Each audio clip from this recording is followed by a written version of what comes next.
আজি HS second ইয়াৰৰ এছামিছৰ question answer আলোচনা কৰিম। পাৰ্টটোৰ নাম হৈছে হস্তিবিদ্যা 4 নম্বৰ অধ্যায়। চেনেলটো ছাবস্ক্ৰাইব কৰি দিয়া আৰু ফেচবুক পেজত গৈ ফলো কৰি দিয়া আৰু শ্বেয়াৰ কৰি দিয়া। বোলা ভিডিঅ' লৈ যাওঁ। ক নম্বৰ অতি চমু প্ৰশ্ন। 1 নম্বৰ কুৱেশ্যন, হস্তিবিদ্যা নামৰ পুথি শীঘ্ৰ পাঠটি ক'ৰ পৰা সংগ্ৰহ কৰা হৈছে?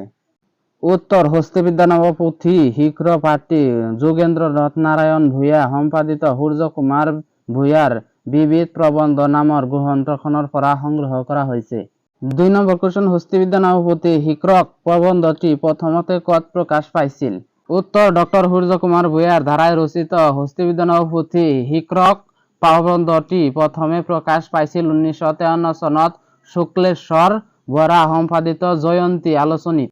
3 নম্বৰ কুৱেশ্যন, কটন কলেজৰ প্ৰথম গৰাকী অসমীয়া অধ্যাপকৰ নাম কি? উত্তৰ, কটন কলেজৰ প্ৰথম গৰাকী অসমীয়া অধ্যাপকৰ নাম হ'ল ডক্টৰ সূৰ্য কুমাৰ ভূঞা। 4 নম্বৰ কুৱেশ্যন, সূৰ্য কুমাৰ ভূঞাৰ গৱেষণা গ্ৰন্থখনৰ নাম লিখা।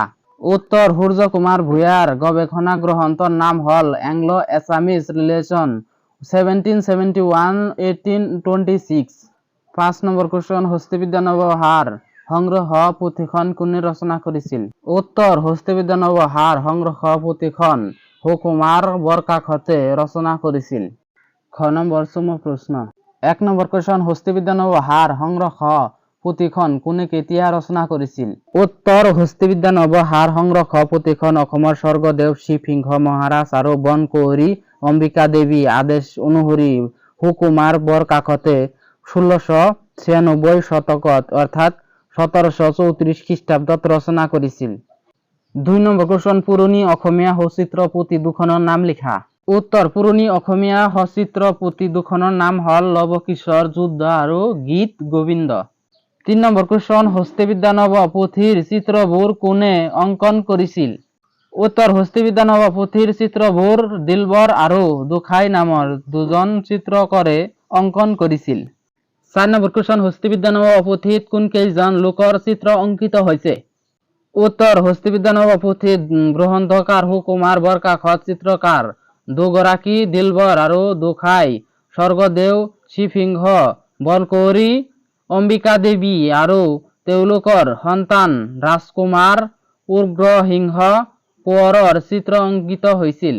5 নম্বৰ কুৱেশ্যন, হস্তি গ্ৰন্থ বুলিলে কি বুজায়? উত্তৰ, হস্তি গ্ৰন্থ বুলিলে সাধাৰণতে হাতীক বিষয়ক গ্ৰন্থক বুজা যায়, য'ত হাতীৰ বিভিন্ন ৰোগৰ লক্ষণ, হস্তিৰ কৰ্ম, হস্তিৰ শুভ হোৱা, হাতীক বন শিকোৱা কৌশল, হাতীৰ চখ ভংগা, হাতীৰে কাঠ আদি প্ৰকাৰ কাম কৰা, হাতীৰ বিভিন্ন ব্যাধিৰ প্ৰতিকাৰ সন্দৰ্ভত বিশদ বৰ্ণনা পোৱা যায়। মধ্যযুগৰ অসমীয়া ভাষাত বিভিন্ন বিষয়ৰ ব্যৱহাৰিক জ্ঞানৰ পুথি ৰচিত হৈছে। তাৰ ভিতৰত হাতীৰ বিষয়ক পুথিসমূহৰ অন্যতম অষ্টাদশ শতিকাৰ লিখক সুকুমাৰ বৰকাকতৰ হস্তি বিদ্যানৱ হাৰ সংৰক্ষণ এই বিষয়ৰ শ্ৰেষ্ঠ পুথি। এই গ্ৰন্থসমূহ সাঁচি পতীয়া পুথিৰ আকাৰ পোৱা যায়। হস্তি আয়ুৰ্বেদ, গজেন্দ্ৰ চিন্তামণি, মাতংগ লীলা আদি হস্তি গ্ৰন্থৰ উদাহৰণ। গ নম্বৰ দীঘল প্ৰশ্ন। 1 নম্বৰ কুৱেশ্যন, ব্যৱহাৰিক সাহিত্য বুলিলে কি বুজায়? দুখন অসমীয়া ব্যৱহাৰিক সাহিত্য পুথিৰ নাম লিখা। উত্তৰ, মানুহৰ ব্যৱহাৰিক জীৱনৰ লগত জড়িত অন্ন, বস্ত্ৰ, বাসস্থান অথবা জীৱ-জন্তুৰ গুণাগুণ, স্বাস্থ্য আদিক বিষয়বস্তু হিচাপ লৈ যি পুথি বা সাহিত্য ৰচিত হয় তাকে ব্যৱহাৰিক সাহিত্য বুলিও কোৱা হয়। ব্যৱহাৰিক সাহিত্য কবিতা, চুটি গল্প, উপন্যাস আদিৰ দৰে বিশুদ্ধ সাহিত্য নহয়। দুখন ব্যৱহাৰিক সাহিত্য হ'ল হস্তিবিদ্যা নৱ হাৰ সংগ্ৰহ আৰু গোড়া নিদান। 2 নম্বৰ কুৱেশ্যন, ডক্টৰ সূৰ্য কুমাৰ ভূঞাৰ সাহিত্যিক প্ৰতিভা সম্পৰ্কে আলোচনা কৰা। উত্তৰ, ছাত্ৰ অৱস্থাৰ পৰাই মেধাৰ পৰিচয় দি সূৰ্য কুমাৰ ভূঞাই প্ৰথমে কবি হিচাপে আত্মপ্ৰকাশ কৰে যদিও পিছলৈ তেওঁ ইতিহাসবিদ হিচাপে সুখ্যাতি লাভ কৰে। তেওঁৰ বহুতো মূল্যৱান পুথি ৰচনা কৰি অসমীয়া ভাষাৰ সাহিত্যৰ বিকাশত অৰিহণা যোগায়। তেওঁৰ একমাত্ৰ কবিতা পুথি হ'ল নিৰ্মালী। তেওঁৰ চুটি গল্পটো হাত দিছিল। তেওঁৰ একমাত্ৰ চুটি গল্প সংকলনৰ নাম হ'ল পঞ্চী ত্ৰিপতি আৰু সূৰ্য কুমাৰ ভূঞাৰ বিদিত প্ৰবন্ধ তেওঁৰ উল্লেখযোগ্য প্ৰবন্ধ সংকলনৰ। তেখেতে মূল্যৱান গ্ৰন্থও ৰচনা কৰিছিল। তেওঁৰ ৰচনা কৰা মূল্যৱান গ্ৰন্থ হ'ল গোপাল কৃষ্ণ গোখলে আনন্দৰাম বৰুৱা অসমৰ জীয়ৰী জোনাকী আৰু চানেকী তেওঁ কেইবাখনো ঐতিহাসিক তথ্যপূৰ্ণ পুথি ৰচনা কৰিছিল, যথা কোৱা, বিদ্ৰোহ, বুৰঞ্জী, বাণী, ৰমণী, গাভৰু, মৃত্যুমালা, অসম আক্ৰমণ আৰু লাচিত বৰফুকন। অসমীয়া ভাষাত গ্ৰন্থ ৰচনা কৰাৰ উপৰিও তেওঁ কেইবাখনো উল্লেখযোগ্য ইংৰাজী গ্ৰন্থও ৰচনা কৰিছিল। ৩ নম্বৰ কুৱেশ্যন, হস্তিবিদ্যা নব পুথিৰ বিষয়বস্তুৰ এটা আভাস দিয়া।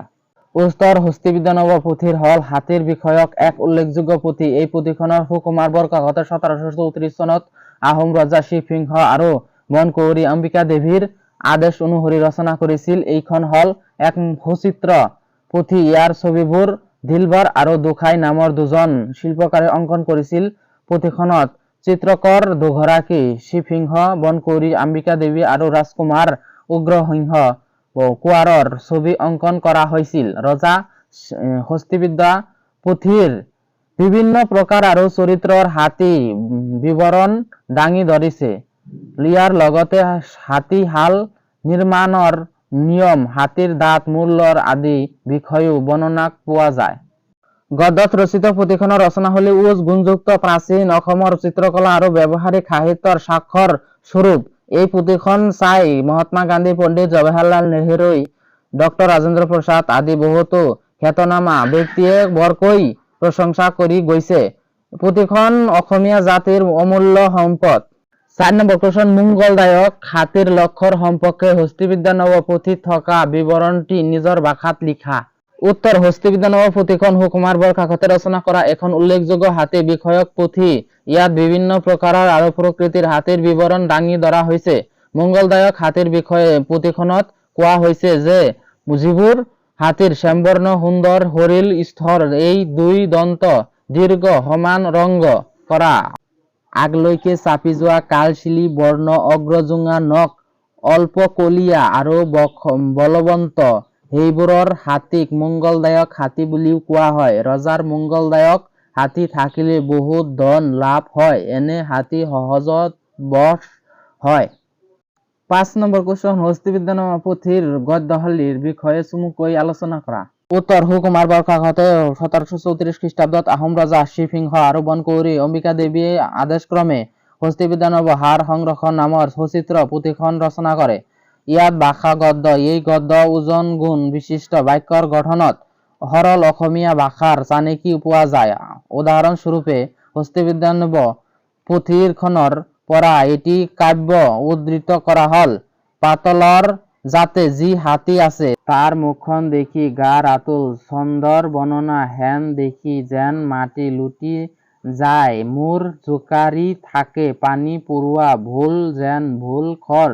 মূল পুথিখনৰ ভাষা গদ্য যদিও ইয়াৰ প্ৰশস্তি অংশৰ ভাষা সংস্কৃত গান্ধী। ভিডিঅ'টো কেনেকুৱা লাগিছে? যদি ভাল লাগিছে চেনেলটো ছাবস্ক্ৰাইব কৰি দিয়া সকলোৰ আগত ভিডিঅ' পোৱাৰ কাৰণে, আৰু ফেচবুক পেজত গৈ ফলো কৰি দিয়া। লিংক ডিছক্ৰিপশ্যন বক্সত আছে। যিটো ভিডিঅ' লাগে, যিটো পাৰ্টৰ ভিডিঅ' লাগে ক্লিক কৰি চাই লোৱা। আকৌ নেক্সট ভিডিঅ' লৈ আহি আছো।